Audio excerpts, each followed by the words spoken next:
Imagine une vieille maison japonaise. Le bois craque doucement sous le poids des années. Les tatamis portent encore l'empreinte de vie passée. La nuit est tombée, il n'y a aucun bruit. Enfin presque. Parce que soudain, tu entends des pas légers, comme ceux d'un enfant qui court dans le couloir. Tu te redresses, tu écoutes. Mais il n'y a personne. Pourtant, le lendemain matin, un objet a changé de place. Puis un autre.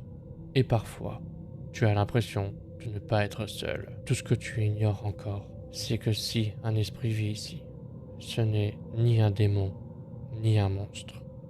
C'est un enfant invisible, un esprit ancien, un yokai qui peut faire ta fortune.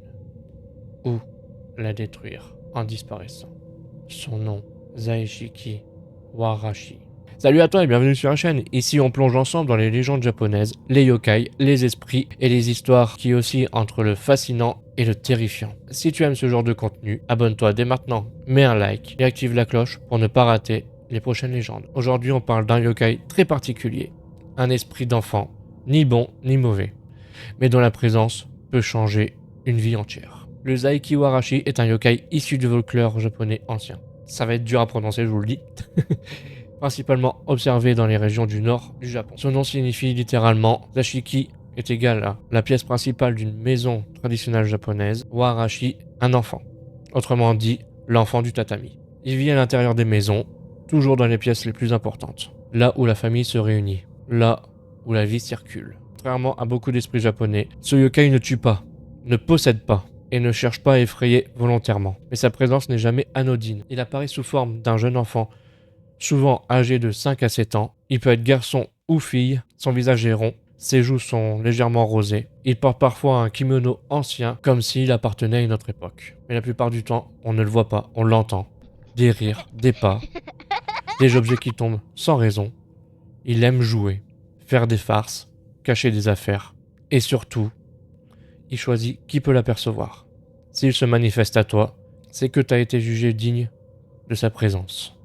Un Zashiki Warashi chez toi est considéré comme une bénédiction absolue.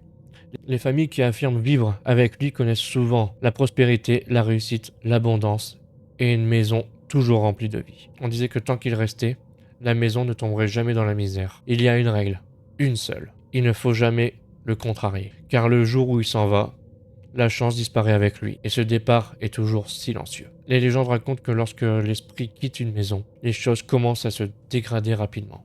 Les affaires échouent, la famille se divise, les maladies apparaissent. Ce n'est pas une malédiction active, c'est pire, c'est l'absence de chance. Comme si l'esprit l'emportait avec lui. Tout ce qui rendait la maison vivante, c'est pour cela que certaines familles laissent des jouets, des bonbons, du riz et des offrandes, pas pour prier, juste pour retenir l'enfant.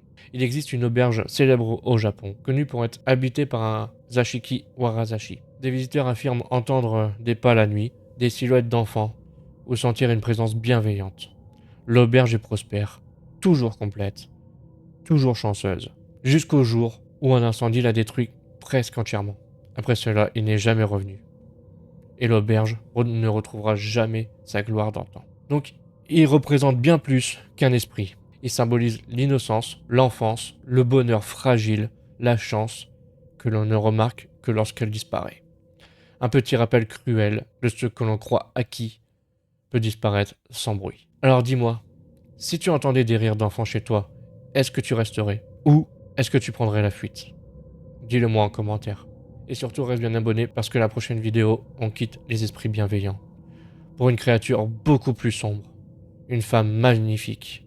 Une araignée mortelle. Là, Jorogumo. Merci d'avoir regardé et souviens-toi, dans le folklore japonais, les esprits les plus silencieux sont souvent les plus puissants.